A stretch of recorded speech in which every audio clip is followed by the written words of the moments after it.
Bienvenue à toutes et à tous, on se retrouve dans la bibliothèque du Salon du Livre de Jeunesse et je suis ravi d'accueillir tout de suite notre invitée. Elle est directrice éditoriale roman, livre de poche, jeunesse chez Hachette, c'est Cécile Thérouanne. Merci d'être avec nous Cécile. Bonjour Olivier, merci à tous et merci au Salon de m'accueillir. C'est inédit mais c'est génial. On est ravis de parler des livres et en parler avec vous, avec nous également. Et elle, on va l'accueillir en fin de programme pour une petite lecture. C'est Alice, ravie Alice. Bonjour. Alors, franchement, moi j'ai encore regardé vos collections. À chaque fois, je suis épaté parce qu'en même temps, je me dis, mais votre univers entre le livre, la télé et même les plateformes vidéo, il y a rien maintenant, papier de cigarette. C'est incroyable parce que la dernière série Netflix, la Tiny Pretty Things, c'est un de vos romans. Twilight, évidemment, c'est un film. Percy Jackson, également adapté au cinéma. C'est épatant, mais pourquoi ? Parce qu'en fait, ce sont des héros et c'est un univers qu'on vient chercher quand on est ado.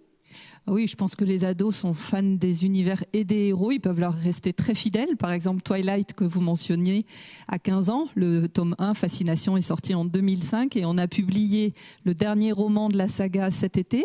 Et toutes les lectrices, même si, parce que c'est surtout des filles, même si elles avaient vieilli de 15 ans, elles sont venues chercher le nouveau livre. Et ces communautés de lecteurs sont des fans qui vont rester fidèles aux univers et aux héros. Et pour Percy Jackson, j'ai apporté un exemple avec un titre de Percy Jackson qui est paru il y a déjà 10 ans, et dans le même univers, avec les travaux d'Apollon, toujours par le même auteur, Rick Riordan, on continue à sillonner la mythologie avec des héros que les jeunes vont découvrir et aimer retrouver très régulièrement. Donc là, on parle d'auteurs américains. Oui. Il y a des auteurs et des autrices français. Oui, français, françaises. Ça, c'est un des grands plaisirs finalement du métier d'éditeur, c'est que d'abord on lit. Alors évidemment, on lit en anglais, mais on lit surtout en français. On lit, on partage, on sélectionne, on rencontre les auteurs. Et par exemple, on a rencontré une magnifique autrice récemment, Éléonore de Villeproy, qui fait partie des invités du Salon 2020, qui a un très joli marque-page avec, je le mets à l'endroit, une tortue volante. Et les tortues volantes, ce sont les moyens de locomotion de la saga La Ville sans vent qu'elle a écrite et qu'on a publiée cette année avec grande fierté. Ça se passe dans cette ville sans vent, hyperborée. On y voyage à dos de tortues et l'héroïne, Arca, à mon avis, va devenir une des héroïnes dont tous les ados vont être fans pour les 10 prochaines années. Voilà, et puis elle est exceptionnelle, cette autrice. Elle joue au Quidditch. Oui. Léonore, elle est fantastique parce qu'elle est attachée parlementaire à Bruxelles, mais elle est capitaine de l'équipe championne de Belgique, je crois, de Quidditch. Donc voilà. vraiment, ça, déjà, c'est tout un roman. C'est une jeune femme parfaite.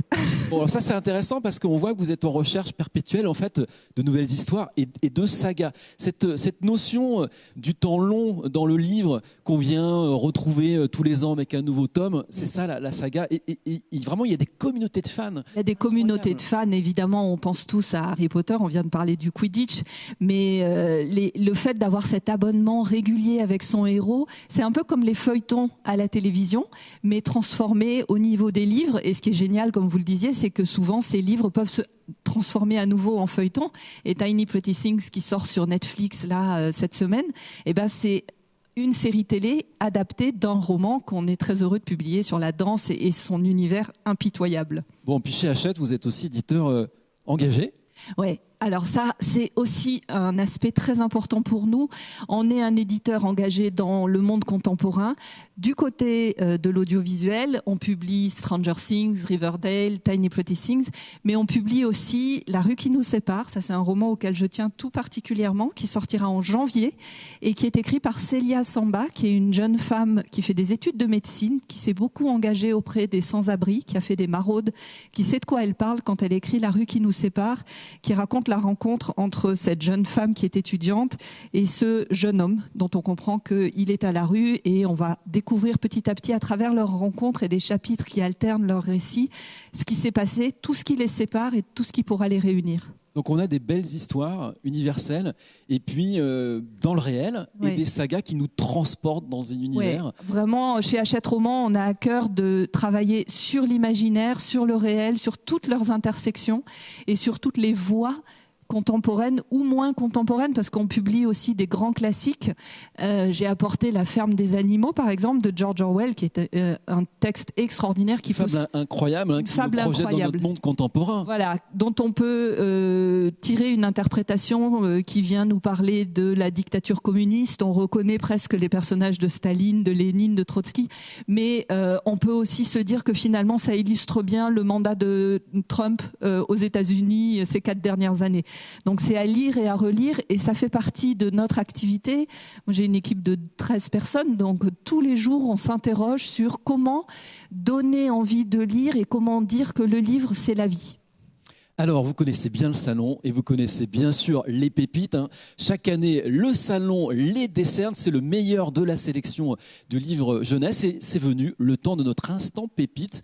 On va entendre tout de suite Ezra. Elle va nous présenter un livre, une de ses pépites. On va écouter sa critique de ABC de la nature de Bernadette Gervais. J'aime ce livre. C'est l'ABC de la nature. Les dessins sont très très bien faits. On voit l'image scintille au soleil. Il est un peu trop gros, mais on apprend plein de choses.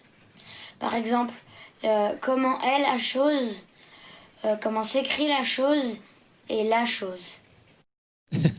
Merci Ezra, ça donne envie. Ah oui, ça vraiment, puis alors c'est hyper synthétique, hein. C'est parfait, c'est un pitch génial. Il faut qu'ils viennent vendre le livre en librairie. Un très bon critique littéraire. Excellent, bravo Ezra. Alors, vous le savez, le salon fait des cadeaux. Il y a 25 000 livres qui vont être offerts dans le cadre du partenariat avec le département de la Seine-Saint-Denis aux enfants du département. Et puis, ces enfants, avec le livre, ils vont se voir offert un petit marque-page avec des illustrateurs comme Cécile Beck.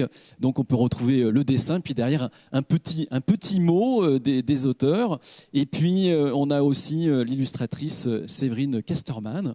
Donc ça c'est la magie de ce salon du livre de la jeunesse, parce que c'est vrai que quand on vient sur place, d'habitude, quand il se tient physiquement, on a envie de voir les auteurs, de se faire signer l'ouvrage. Là c'est pas possible. Eh bien les auteurs et autrices viennent à vous, les illustrateurs, illustratrices aussi, avec ces marque-pages. Et on a envie de savoir ce qu'ils nous disent. Alice, ces auteurs et ces autrices, c'est notre instant dédicace. Vous allez nous lire ces dédicaces ? Oui, je vais vous lire 2 de ces petits marque-pages que les jeunes lecteurs du 93 pourront retrouver, et lectrices, dans leur livre cette année. On dit souvent que les livres donnent des ailes et que, grâce à leurs histoires, on s'envole jusqu'au bord du monde si on veut. Mais pendant notre voyage, où vont-ils, eux ? Restent-ils là, bien sagement, à attendre notre retour, ou volent-ils à nos côtés dans un battement de pages ? Eh bien, ils sont si fabuleux qu'il faut un peu des deux.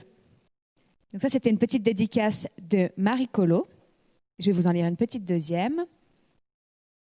Les histoires qu'on raconte, des histoires de filles et de garçons, ces histoires qu'on écrit, ça donne la vie racontée et la vie vécue. Puisque tout est mélangé dans les livres, dans les pages, dans les chapitres, de la vraie vie, de la vie vraie. Et c'est juste ce que font les écrivains. Ils mettent la vie dans des pages. Ils la racontent pour vous, les lecteurs, pour vous, les filles et les garçons, pour vous qui existez pour de bon, pour toujours, dans nos cœurs. Lisa Balavoine. Merci beaucoup Alice, et merci Cécile d'être venue présenter vos collections. Beau salon. Beau salon, voilà, merci beaucoup. À suivre les programmes de la télé du livre jeunesse. À suivre un zeste de pépine, La Capucine de Marie Desplechin.